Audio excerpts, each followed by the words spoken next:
Infrastructure, sécurité, salubrité, nuisance sonore. Il annonce Kinshasa Ezobonga. Mais comment Ezobonga? Et surtout quand? Face à face spécial, je reçois ce jeudi 19 septembre après le journal de 19h, Daniel Bumba Lubaki, gouverneur de la ville de Kinshasa. Rediffusion vendredi 20 septembre après le journal de minuit, après le journal de 7h. Monsieur le gouverneur Daniel Bumba Lubaki, bonjour. Bonjour, M. Sakwena. Votre slogan est Kinshasa Ezobonga, autrement dit, Kinshasa s'améliore. Comment? On pose la question parce que, avec le budget que vous annoncez, avec les moyens qui ont été ceux de vos prédécesseurs, comment pouvez-vous penser régler tous les problèmes qui se posent à vous aujourd'hui? Bon, ça veut dire que je dois d'abord réaffirmer ce que vous dites, c'est justement le credo que doit porter non seulement Daniel Bumba et son gouvernement, mais ça doit être le vœu de tout Kinois. Vous savez que sur Kinshasa, il y a eu même des mots qui se sont dits. Baroliana, Kinshasa Obongate, Asemboko Obonga, vraiment, Yomto Obong Samboko. Nous avons pris ce slogan que nous devons porter comme credo pour redonner l'espoir aux Kinois. Vous voyez que nous pouvons être cette ville-là résiliente. Vous voyez, nous avons déjà touché le fond et que nous ne devons plus s'enfoncer davantage. Il faudra rebondir, faire la résilience et aller de mieux en mieux. Raison pour laquelle nous disons Kinshasa Ezobonga. Vous allez trouver le mot en français, Kinshasa s'améliore. Hein, et ça va s'améliorer et puis voilà, ça va être requinquillé. Quant aux moyens, vous devez comprendre que Kinshasa, ce n'est pas le moyen qui manque, mais c'est le mécanisme de canaliser les moyens qui ont été déficitaires. Aujourd'hui, nous avons mis en place le plan de transformation numérique pour la gestion de Kinshasa.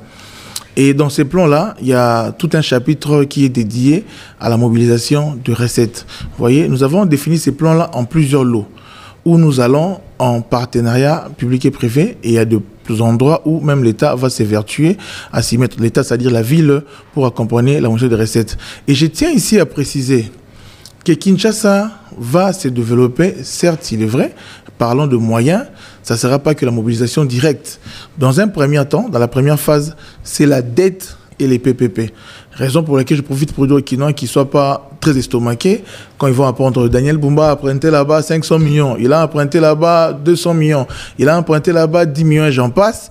Ça ne doit pas choquer. Les besoins de Kinshasa sont énormes. Ils sont de quel ordre? Le programme que nous avons défini, le moyen, le besoin est de 11 milliards, 10,9. Et d'ailleurs, ça c'est un minima. Si je dois m'étendre, Kinshasa doit aller autour de 18 millions pour un premier temps, on sait que nous avons pensé. 18 milliards. 18 milliards plutôt. Aujourd'hui, il y a une possibilité d'en voir ce moyen-là. Je prends l'exemple de l'IF. L'IF qui est l'impôt foncier. L'IF, c'est les revenus, la mobilisation d'espaces bâtis et non bâtis. Aujourd'hui, d'un calcul simple, vous voyez, nous avons il y a IF et la IRL et la RL. Je vais coupler le 3 là, parce que ce sont quand même de ressources très phares. Impôt foncier, impôt sur le revenu locatif. Et la retenue locative. Et la retenue locative. Ok. Aujourd'hui, Kinshasa, si nous prenons autour de ces 17 millions d'habitants, 17 à 20 millions, bon, je retiens 17 millions, j'ai fait toujours ces calculs-là. Si nous divisons par 6 personnes par nombre de ménages, nous nous retrouvons autour de 2 800 quelque chose de ménages. Si je reprends seulement 2 millions de ménages, vous voyez, je vais faire un rapprochement. Hein, c'est vraiment un exercice, un calcul de rapprochement. Je prends 2 millions de ménages. Je retiens que 2 millions hein, pour nous permettre à bien comprendre. Alors, je prends à côté aussi les paiements de loyer. Nous avons des loyers d'ordre de 50 pour des communes de 3e ou 4e rang et des loyers en moyenne hein, d'ordre de 5 000 parce qu'à Gombe, il y a des maisons ou des appartements où on paye autour de 5 000, 10 000, voire plus, 15 000 et puis voilà. Je retiens 5 000. Alors en faisant le rapprochement de 5 000 et à 50 $, nous retrouvons que nous pouvons faire un rapprochement de 500 $. Là, je suis dans les paiements de loyer. Alors si nous sommes à 2 millions de personnes, vous voyez, 2 millions de ménages pour payer 500 $, vous voyez que vous êtes déjà autour de 2 milliards. Oui, mais ça, vous faites une moyenne, sachant qu'il y a plus de 50 que de 5 000. Vous risquez donc d'augmenter la pression fiscale déjà sur des ménages qui n'ont pas beaucoup de revenus, alors que cette pression risque d'être encore faible sur ceux qui en ont beaucoup. Non, ici, la question c'est quoi? Nous avons trouvé ici à Kinshasa, le taux, c'est autour de 20% pour l'IREL. Alors notre stratégie, c'est de réduire, mais ça va aller de palier. Parce que nous voulons faire des économies d'échelle. L'objectif, c'est étendre plus l'assiette et mobiliser plus. Parce qu'aujourd'hui, à ce que j'ai comme information, dans la base de la DGRK, qui mobilise cette information, ces impôts-là, nous avons une base qui ne gère que 300 000. Même dans les 300 000-là, il y a beaucoup de disparités parce que tout n'est pas mobilisé. Or, nous avons une possibilité d'étendre jusqu'à 2 millions ou plus. Donc, vous imaginez? Alors, ce n'est pas question d'élever la pression. Vous voyez, prendre beaucoup. Quand nous avons une assiette très élargie, même si nous payons peu, c'est quelque chose. On peut commencer par un forfait et commencer à monter autour du taux. Parce qu'aujourd'hui, tout ce que nous voulons, c'est même dans les fins fonds que tout le monde paye son IF, que tout le monde paye son IREL, que tout le monde paye sa retenue locative. Donc vous voyez, quand déjà la base est très étendue, quand on réduit, nous faisons des économies d'échelle et nous arrivons à mobiliser plus. Vous voyez? Dans ce que je propose comme calcul, vous imaginez que dans même une petite quantité, dans une base très élargie, nous mobilisons plus. Mais il n'y a pas que ce 3 impôts. Vous espérez en obtenir combien en termes de chiffres? En termes de chiffres, oui. De nos provisions, nous sommes autour de 1,8 milliard que nous allons mobiliser dans ces 3 impôts-là. Par an? Nous allons mobiliser cet argent-là. Rien que ces impôts-là. Mais à côté de ça, il y a une panoplie. Je vous donne un exemple. Il y a la taxe d'embarquement que nous payons généralement, c'est-à-dire que nous payons quand nous voyageons, vous voyez, à l'intérieur comme à l'extérieur du pays.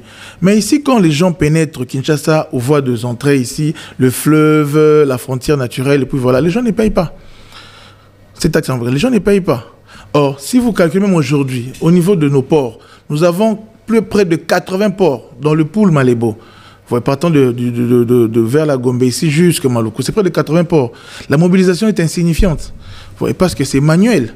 Et vous savez que la nature a horreur du vide. Dans le manuel-là, il y a des gens qui s'évertuent à faire des opérations de coulage, puis voilà. Donc, par la numérisation, nous pensons être en mesure de mobiliser tout ce que nous avons pensé pour notre programme. Et là, c'est possible. Je peux vous en montrer, des exemples sont légion. Je prends même ici la taxe assainissement. Nous nous plaignons ici que nous ne payons pas. Mais c'est une taxe qui n'est pas activée. Mais nous avons pensé aujourd'hui, parce que la barge, l'assiette de l'IF sera élargie, beaucoup de maisons seront couvertes, nous allons coupler, vous voyez, la taxe assainissement à l'IF pour permettre à ce que tous les ménages soient en mesure de payer. Donc nous avons beaucoup de moyens aujourd'hui pour recourir à la mobilisation. Quand vous dites programme quinquennal de 11 milliards, hein, oui. Les 1,8 milliards par an de CIF, IRL et autres, ce qui nous donne sur 59 milliards, font partie des 11 milliards que vous espérez récolter, ou ils viendront en plus pour que de 11 milliards, vous puissiez atteindre 20? Parce que appliquer ces taxes va poser quelques problèmes, notamment certains essayent de contourner le fisc en s'organisant en agence société immobilière. En société immobilière qui ne paye pas toutes ces taxes. Cet argent et ces gens sont-ils concernés ou avez-vous pensé à eux? Donc, ça veut dire que la raison pour laquelle nous avons porté ces plaidoyers au plus haut niveau de responsabilité, aux frais du chef de l'État, pour pouvoir faire en sorte que nous puissions déduire, vous voyez, de ces sociétés commerciales le paiement de l'IPB, notre paiement, nos charges de IREL, de la RL et consorts. Parce que comptablement, c'est justifié.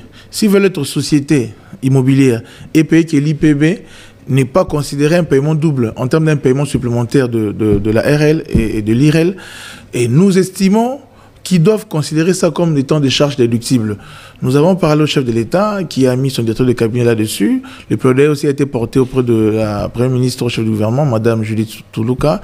Et nous allons aller au Parlement, comme la loi budgétaire a été déjà déposée, pour faire une diligence, de sorte que ces aspects soient intégrés dans la loi. Parce que si nous arrivons à avoir ça dans la loi, nous pensons que nous allons capitaliser tout cet argent-là. Parce que c'est pas quand même normal. Aujourd'hui, il y a un grand boom immobilier sur Kinshasa qui s'annonce. Vous voyez, et même dans un futur, il y aura encore plus des immeubles. Et puis voilà, nous encourageons, vous voyez, ces personnes aux investissements qui fortent sur Kinshasa. Mais c'est logiquement parlant, l'appui que nous aurons en termes d'impôts qui paieront va permettre aussi qu'il y ait une viabilisation de Kinshasa. Ça ne vaut pas la peine d'avoir des bâtiments très huppés, mais à côté de ça, une voirie qui ne répond pas à la norme. Ça veut dire que ça pourrait simplement vouloir dire que le privé gère bien, mais l'État est absent. Non, on ne saura pas dire ça. Les privés gèrent bien, l'État n'est pas absent. Effectivement, l'État peut-être a été absent aussi bien pendant plusieurs décennies, mais aujourd'hui, il y a quand même une dynamique de s'évertuer pour que les gens se sentent quand même très accompagnés par l'État. Il y a beaucoup de politiques publiques qui montrent l'exemple. Je donne l'exemple de la gratuité. C'est quelque chose de fondamental. C'est un programme phare que le chef de l'État a mis en avant pour pouvoir montrer que l'État veut vous accompagner. Et d'ailleurs, si aujourd'hui, nous réalisons aussi l'implication moins de la cause publique de nos concitoyens, c'est parce que l'État aussi a été absent dans l'accompagnement. Quand nous voyons aujourd'hui la maternité est prise en charge, l'éducation est prise en charge, demain, les personnes qui sont bénéficiaires de cette présence de l'État vont pour autant produire de comportements allant dans le sens de motiver la gestion de la cité. Donc, dans cette dynamique-là, nous aussi, nous essayons de renforcer l'implication par la conscientisation de ces investisseurs-là pour nous permettre d'avoir de moyens. Parce que même eux aussi, ils se disent que vous ne nous accompagnez pas, raison pour laquelle nous ne payons pas. Mais nous disons que la contrepartie des politiques publiques, nous l'avons alignée. Et nous estimons que vous devez aussi faire vos devoirs pour nous permettre à pouvoir vous donner aussi les conditions les plus favorables pour votre prospérité. Donc c'est un cercle vertueux qui nous pousse tous à la croissance. Et puis voilà. Kinshasa Ezobonga, c'est pour ceux à qui vous demandez de faire leur devoir une plainte, un gros problème d'embouteillage, un gros problème d'infrastructure. De ce côté-là aussi, vous pouvez venir avec beaucoup d'optimisme ou nous verser ou nous bercer d'espoir ou de faits précis que dans telle période ou à telle échéance, ça ira mieux. Bon, ça veut dire qu'ici, d'abord, les embouteillages, vous devez comprendre que c'est lié à certains facteurs, entre autres l'état de la voirie, la régulation, vous voyez, et le comportement sur la chaussée. Raison pour laquelle nous insistons beaucoup sur le changement de mentalité. Nous connaissons comment les gens sont chauffeurs à Kinshasa. Ils commencent par être d'abord cireurs, après cireurs, ils montent de promotion pour devenir chargeurs, chargeurs, après ils sont receveurs, receveurs puis chauffeurs. Mais c'est à vous de faire la police. Mais effectivement, alors il faudra, nous avons mis en place des mécanismes d'encadrement qui seront couplés avec le contrôle technique de nos chauffeurs. Parce que c'est pas tout le monde qui doit se porter dans la voirie, dans le transport urbain pour conduire des milliers d'âmes. Parce qu'aujourd'hui, nous devons réaliser que y a eu trop d'abandon. Moi, ça me choque que dans la ville comme Kinshasa, les gens conduisent sans permis. Vous voyez, et il y a même des gens qui s'évertuent à faire le transport public, mais qui n'ont pas été autorisés à avoir un permis. Alors, c'est dans cette dynamique-là, nous allons essayer à canaliser. Il y a un programme très soutenu avec le ministère du Plan, le ministère de Transport et de Mobilité, et nous-mêmes, en tant que gouverneurs, pour accompagner qu'il y ait de l'ordre. Puis voilà. Et là, comme nous solutionnons la voirie, et le programme d'éducation, de sensibilisation qui s'est fait non seulement au niveau national par le VPM intérieur pour la circulation routière, mais également l'accompagnement par ces trois facteurs. Hein, et aussi, on pense même à la délégation des services avec de privé. Pour essayer un peu d'améliorer ces systèmes-là et occasionner une meilleure mobilité. Et je pense que les idées sont alignées, la détermination y est, les problèmes d'embouteillage seront solutionnés. Vous dites nous allons essayer. Pourquoi? Alors que c'est vous les pouvoirs publics, vous ne mettez pas un terme. C'est une façon de vous n'empêchez pas directement ceux qui ne sont pas en mesure ou en droit de conduire, de circuler, de le faire. Non, bon, en fait, ici, je veux pas éventrer beaucoup de choses. Vous savez que l'octroi de permis, c'est une compétence qui relève au niveau national. Vous voyez, c'est au niveau national qu'il doit s'organiser cette affaire de permis et que nous, en tant que ville, nous puissions contraindre le contrôle technique et au moins de la police peut-être de circulation parce que on peut pas, nul ne peut se prévaloir de sa propre turpitude. Ils n'ont pas de permis, il n'y a pas un mécanisme d'organisation là-dessus, on ne sait pas aller directement de la coercition. Nous allons, raison pour laquelle vous voyez peut-être des programmes de sensibilisation, comme je dis tantôt ici, qui se font avec le ministère de l'Intérieur, nous également au niveau de la ville, le ministère de Transport et de la Mobilité urbaine s'y met là-dessus pour solutionner. Donc avec les voiries, déjà là, je vous annonce, Vous voyez, nous allons donner de routes ultra prioritaires en béton, 62 km que nous allons livrer au mois de février 2025. D'où à où? Ça va prendre les perpendiculaires et les parallèles du 30 juin. Là, j'ai pris Flambeau, qui va commencer de rond-point Bon Marché jusqu'au boulevard du 30 juin. Il y a Kassai qui est aligné de Cabinda jusque Tombalbaye. Oui, il y a Bokassa qui est aussi aligné, il y a Kassavubu, il y a Wangata où les travaux ont déjà commencé. Nous avons requalifié cela pour mettre ça en béton. Et en même temps, il y a Colonel Ebea que j'ai dit ici, il y a Itaga, il y a Rwakadingi, il y a Kabombar, il y a Kabinda. Mais à côté de ça aussi, nous allons à Makala, là où il n'y a jamais eu de route. Nous allons pour la première fois occasionner ça. Il y a Kwilu qui va commencer et Kimwenza. Nous allons lancer d'ici peu. Il y a aussi au niveau d'Assosa, là où il y a le grand tour qui sera fait et aussi la libération. Partant de rond-point Mollard jusqu'à Upen, il y a tant de routes comme ça, il y a Manaouta. Donc c'est un peu tout Kinshasa, tous les 4 62 km. 62 km. En béton. En béton. Disponible au mois de février. Février. Par quel miracle? Si le mois de février, c'est dans 6 mois. Le miracle qui s'appelle Daniel Bumba. Oui, mais dans 6 mois, il pleut, il faut des moyens, il y a... Présentement, il y a des études qui se font. Vous êtes au niveau des études et vous promettez que dans 6 mois, les routes seront réalisées. Oui, mais parce que quand on finit les études, on lance les appels d'offres. Quand on finit les appels d'offres, ça s'est fait. Enfin, on va rien se réinventer. Donc, ce sont des schémas connus et nous allons commencer d'ici là dans 30 jours et en février, on livre parce que le moyen est là. Le gouvernement nous a appuyé là-dessus au travers du BSECO et nous pensons que comme le moyen est là, la technique est là, nous aurons ce béton. 62 km, on prend rendez-vous avec vous au mois de février. Mois de février, dans 6 mois. Ouais. 62 km. Ouais. On a parlé du volume disponible, de l'état de la voirie, des comportements. On n'a pas parlé d'assainissement. Kinshasa et Zobonga aussi. Kinshasa, beaucoup constatent aujourd'hui une pollution énorme sur la ville.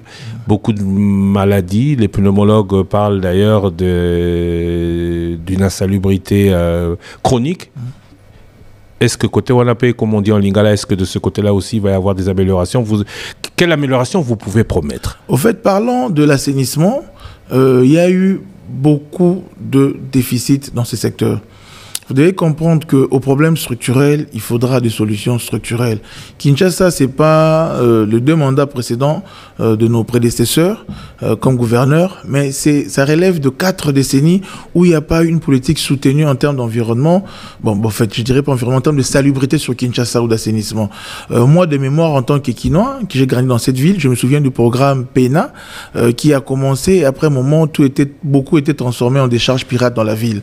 J'ai vu aussi le programme PARO qui s'est transformé à PAUK avec l'appui de l'Union européenne qui a quand même fonctionné, mais quand ils sont partis, nous avons encore floppé. Et même dernièrement avec le programme qui a été lancé par le prédécesseur, mais qui n'a pas donné des effets escomptés. Alors nous nous sommes dit, au grand mot de grand remède, vous voyez, il faudra définir la politique d'assainissement là-dessus.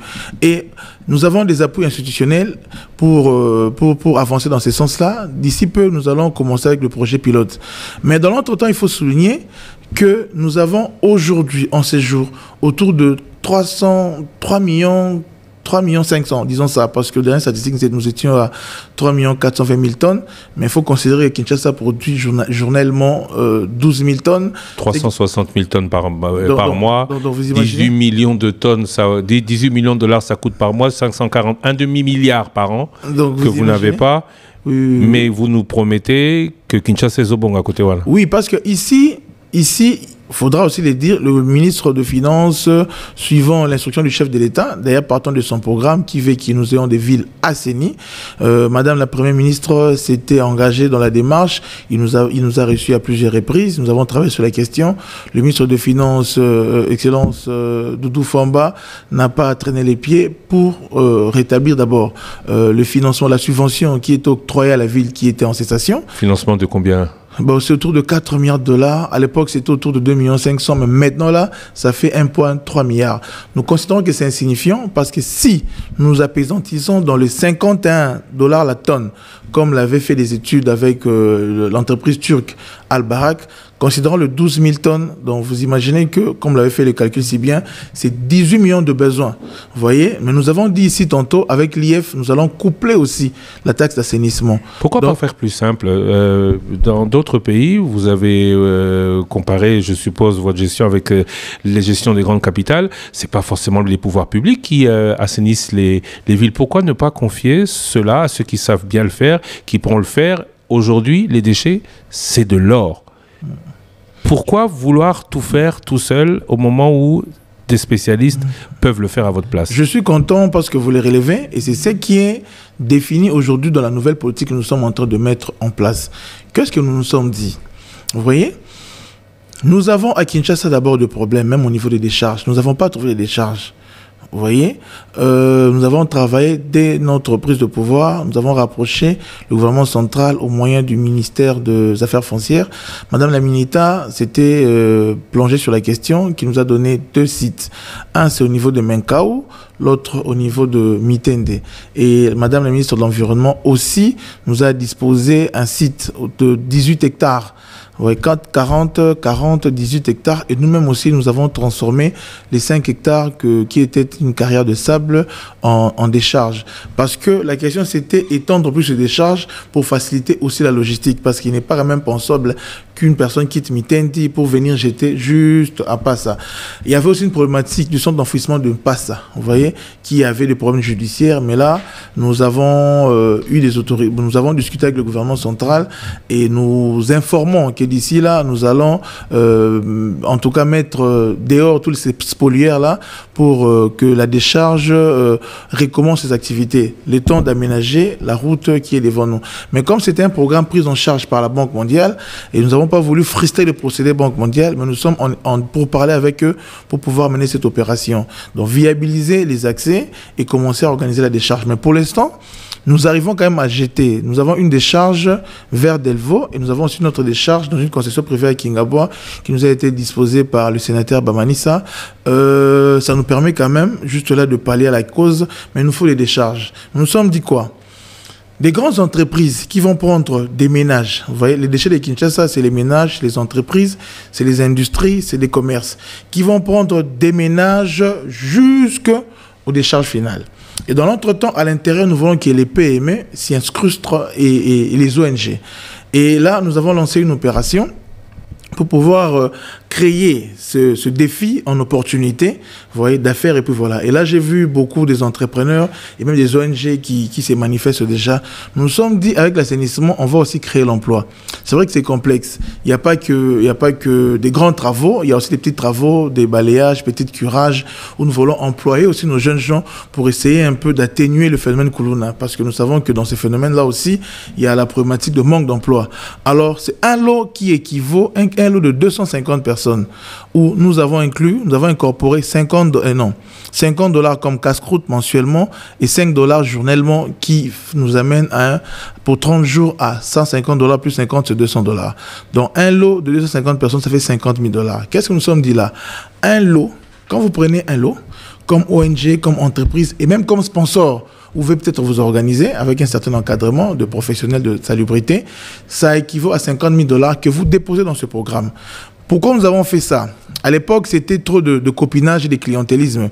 Il y a une personne qui prend un contrat d'assainir, mais il n'assainit pas. À la fin du mois, la ville paye. Et puis voilà. Et nous sommes dit, des vrais professionnels de ce métier-là vont mettre leur argent parce qu'ils doivent avoir une capacité financière et une capacité aussi technique. Et mensuellement, quand ils déposent l'argent, nous, on exécute les opérations. Mensuellement, on leur reverse 10%. Donc, pour un lot, c'est $5 000. Il n'y a pas une banque qui va donner cet argent-là. Et là, vous solutionnez un problème. Vous voyez, nous intervenons sur l'assainissement.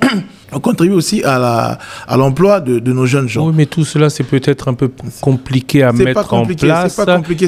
Et les emplois, vous pouvez aussi les obtenir en faisant appel à des gens ou des sociétés qui en ont l'expérience. Mais c'est ce que j'ai dit. Les sociétés, là, ils sont là. C'est un système que nous créons. Il faut bien me suivre. Nous avons dit des grandes sociétés. On ne peut pas avoir plusieurs interfaces vis-à-vis de nous. Mais c'est des politiques que nous sommes en train de définir. Nous allons faire des tests et voir ce que ça a donné. Et nous pensons que ça va marcher parce que c'est des sociétés qui ont une expérience qui a marché ailleurs. Et là, parce que la société turque qui devait accompagner la ville de Kinshasa, il y a eu des petits problèmes d'exécution de leur contrat. D'ailleurs, leur contrat, nous l'avons soumis à l'IGF pour essayer un peu de voir des conditionnalités parce que nous avons relevé peut-être un caractère léonais et ils ne sont pas mis dans l'accompagnement de cette dynamique que nous mettons en place. Et nous pensons que d'autres types de sociétés peuvent aussi venir nous accompagner. Et même des Congolais, et même des entrepreneurs qui sont ici dans l'espace congolais peuvent s'organiser. Qui ont l'expertise. Oui, ils ne peuvent pas avoir peut-être l'expertise, mais les moyens, et peut-être s'associer avec des personnes qui ont l'expertise de l'extérieur pour nous aider. Parce qu'il ne faut pas montrer que cette cause ici ne peut être résolue que par des grosses sociétés internationales. J'étais en Chine récemment, là, j'ai vu comme des sociétés qui veulent nous accompagner. Eux, ils vont prendre la charge de toute la ligne, mais à l'intérieur vont s'incruster les PME. Admettons, tu es un Congolais où tu as peut-être 10 camions de bennes. 10 camions bennes, mais tu viens, tu signes comme sous-traitant dans cette entreprise-là et tu prends peut-être la charge de prendre d'un centre transitoire jusqu'à la décharge. Mais nous avons une interface. Et maintenant, au niveau là de quartier, nous avons mis des groupes d'intérêt économique qui vont travailler. On a les gens qui font le pouce-pouce là. Il faudra aussi leur inculquer une certaine mentalité. Nous voulons qu'ils soient encadrés par des structures PME ou ONG parce que ce sont eux qui vont jeter n'importe comment dans les rivières, dans les rues et puis voilà. S'il vous plaît. Oui, non, mais là, vous parlez du ramassage ou peut-être du traitement. Je suis en train de vous parler aussi de la mise en valeur parce que les déchets, c'est de l'argent. Oui, ça c'est à la fin. Ça c'est la raison pour laquelle nous voulons même plus parler des centres d'enfouissement. Nous voulons maintenant que ce soit des centres de traitement des déchets. Moi, récemment, quand nous étions en Chine, j'ai vu des entreprises qui viendront ici pour nous accompagner, qui font des chemises, des textiles avec nos déchets. Il y a des pavés écologiques que nous voulons aussi faire avec ces déchets-là. Vous voyez, il y a des granulés qui s'opèrent derrière. Ici, sur place, il y a des opérateurs qui font cette transformation. J'ai visité récemment une usine à Kingaboa où on transforme déjà un granulé et ça fait le recyclage. Et c'est ce que nous souhaitons. Nous voulons qu'il y ait une économie circulaire dans la gestion des déchets. Raison pour laquelle j'ai parlé des politiques. Il y a une déficit, ça a été déficitaire depuis plus de 4 décennies. Nous voulons créer, qu'est-ce que je dirais, un écosystème où il y aura l'emploi, valorisation des déchets, une économie circulaire soutenue, et ça fera en sorte que notre ville demeure résiliente en termes d'assainissement. On n'a pas parlé de nuisances sonores, on peut en parler? D'ailleurs, pour la question, mais aussi d'insécurité, je lance directement l'alerte. L'opération va commencer, je pense, dans 48 heures. Parce que sur instruction du chef de l'État, après avoir fait l'itinérance, vous voyez, il est apparu qu'à côté des écoles de nos enfants, il y a des gens qui ont des bars, qui ont des églises, qui polluent. Vous voyez, la pollution sonore, aujourd'hui, nous allons considérer que c'est un problème un problème aussi environnemental que de santé publique. Et après les écoles qui est une urgence, ça va s'étendre, vous voyez, pour que cette affaire de pollution sonore soit résolue. Il y a il y a des mesures qui ont été déjà prises pour que cette opération-là commence. Alors, les hommes d'église, les bars, comprenez que nous sommes appelés à ne pas polluer sonorement parce que nous gangrénons la vie de nos concitoyens parce que c'est une question prouvée aujourd'hui que ça détruit, ça menace la santé publique. La sécurité, vous aviez, quand vous étiez candidat d'abord député national et puis candidat gouverneur, vous avez dit que vous, élu, Kuluna, Kinshasa, il n'y en aurait plus. Dans le grand programme de Kinshasa et Zobonga, nous sommes dit ça sera Kinshasa, zéro Kuluna. Vous voyez? Et nous avons parlé que nous devons faire un plaidoyer pour avoir une unité dédiée pour la lutte contre l'insécurité et le phénomène Kuluna. Non seulement ça, et les crimes en bandes organisées, les kidnappings qui dérangent un peu la vie à Kinshasa. Et qui se multiplient. Qu'est-ce qu'il y a là-bas? Nous avons fait ce plaidoyer autour du Premier ministre et le ministre de l'Intérieur, le FEPEM, Jacquemain Chabani, et il y a eu quand même des résultats parce que là, nous profitons pour remercier le gouvernement central. Après ce plaidoyer-là, nous avons vu comment est-ce que le ministère de l'Intérieur a pu distribuer des véhicules, des motos pour commencer à parler à la question. Et nous avons aussi demandé, parce qu'il y a quand même un déficit présentement là, sur Kinshasa, en termes de nombre de policiers, qui s'organisent un recrutement qui nous dispose enfin, voici cette unité spéciale dédiée. Nous, la ville de Kinshasa, nous venons en appui en termes de moyens. Je vous ai parlé ici de la trajectoire financière que nous sommes en train de mettre en place. Ça nous permet, nous avons trouvé une niche. Nous allons prendre l'argent pour pallier à la sécurité et soutenir les opérations qui seront menées sur terrain pour lutter pour ces causes-là. Face à face, Kinshasa et Zobonga, entendez, Kinshasa s'améliore. On parle au futur, on ne parle pas encore au présent, mais ce futur, on le met à quel terme? Vous avez parlé des 4 précédentes décennies où rien ne s'est fait. Vous avez même dit sur Top Congo que la situation à Kinshasa est chaotique. Effectivement. La promesse est une dette. On ne vous charge pas beaucoup maintenant parce que vous venez d'arriver, même pas 100 jours. Mais après 4 décennies, vous arrangez Kinshasa en combien de temps? Bon, déjà, j'ai dit ici en termes de voirie, février 2025, nous délivrons 62 km de voirie prioritairement. Et l'objectif, c'est faire au minimum 500 km annuellement pour arriver à notre objectif de 2000 km que nous allons livrer en 5 ans. Et de là aussi, les études s'élargissent. Les questions d'environnement, je vous ai dit, nous avons commencé les opérations de coup de poing. Certes, il est vrai, le programme est costaud. Nous allons de manière crescendo. Vous voyez, j'ai dit ici, j'ai toute la volonté du monde, vous voyez, mais ça ne se fera pas de manière abracadabresque. Nous n'avons pas la poudre de perlimpinpin. C'est une méthodologie à suivre. Le temps, c'est un paramètre. J'ai bien dit, aujourd'hui, si vous voulez faire du béton, qu'il pleuve, qu'il neige, vous devez attendre 28 jours après des coffrets pour avoir du béton. Et les politiques que nous avons mis en place, il y a le temps qui est un paramètre. Mais je vous assure, vous voyez, Top Congo était toujours un plateau porte-bonheur pour moi. C'est que j'ai dit ici souvent, bon, pas souvent, c'est réaliste toujours. J'avais dit sur ce plateau que nous allons gagner les élections comme député national. Merci aux Kinois de nous avoir élus comme député national, élu de Lukunga. Merci Nabana Lukunga. Et je tiens à signaler que je suis le 4e meilleur élu de la ville de Kinshasa. Et c'est sur ce plateau, j'avais dit que je serais gouverneur de la ville de Kinshasa. J'ai présenté ma vision. Cela s'est réalisé. Et je profite pour dire aux Kinois qui soient patients. C'est question de temps. Tout est aligné. La détermination est là. Tata Mokonza Mboka, Félix Antoine Tshisekedi, comme il est dans son programme, il manifeste en tout cas cette volonté-là. Tout le temps, il nous répète changer cette ville. Et les moyens s'accompagnent. La Première ministre nous a accompagnés sur plusieurs thématiques à pouvoir porter des résolutions. Et j'ai vu comment le ministre des Finances, M. Doudou Famba, qui aussi a mis la main dans la pâte, et d'autres ministres, vous avez vu, j'ai parlé des questions de décharge ici, ils ont suivi, je discute beaucoup avec le ministre de formation professionnelle qui veut nous accompagner aussi à former nos jeunes pour les détourner du Koulouna, M. Marc Ekila. Il y a le ministre de l'urbanisme avec qui nous avons beaucoup d'échanges. En tout cas, sur ces points-là, même le ministre de la Justice nous accompagne. D'ici là aussi, il y aura, on va essayer de réchauffer les digues qui existent pour pouvoir encadrer les mentalités quinoises. Là, nous sensibilisons, mais comme les gens, ceux qui seront récalcitrants, ils seront passibles par la rigueur de la loi. Parce que c'est pas normal que les gens soient désintéressés de la saleté qui sont autour d'eux. Quand vous jetez dans des rivières, dans des caniveaux, c'est beaucoup d'argent qui nous coûte. Nous devons balancer les chiffres ici. C'est même la santé. Aujourd'hui, la régie des eaux, même là où nous captons de l'eau, là, c'est de l'eau insalubre. Ils veulent aller vers le fleuve. Même les poissons que nous mangeons sortent de notre fleuve. C'est tellement sale. Ça nous indispose sur la santé. On ne peut pas continuer à laisser les gens se comporter comme ça. Et là aussi, j'avais essayé d'échanger avec le ministre de la Justice. Il y a un accompagnement qui est prévu. Donc vous avez vu que le chef de l'État a une volonté très manifeste au niveau du gouvernement. Il y a même un ministère qui réfléchit sur la politique de la ville.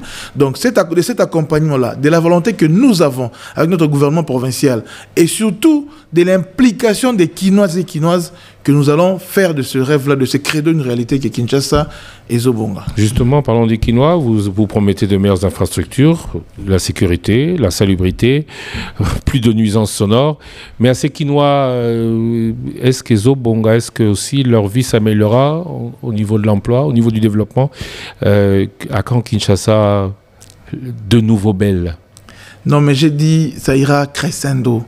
Je le répète encore, j'ai bien cette volonté-là, prendre une baguette magique, abracadabra, paf, Kinshasa, être Doha, être Singapour, être Dubaï, voir Paris, mais c'est là, c'est question de temps. Vous voyez, il n'y a pas 36 solutions. Des schémas que nous sommes en train de mettre en place, c'est des schémas qui ont fait évoluer la cause du développement urbain. Nous parlons, nous discutons avec des grands experts d'ordre mondial, et puis voilà, mais qui disent que c'est ça le schéma. C'est vraiment question de sérieux et c'est vraiment question de suivi. Et nous sommes alignés sur ces valeurs-là pour voir ce Kinshasa-là avancer. Certes, il est vrai, nous allons faire l'essentiel. Parce que nous avons cette vision-là, mais il faudra jeter des bases solides, définir des politiques qui pourraient faire de nous une ville résiliente. Et c'est ça que nous voulons.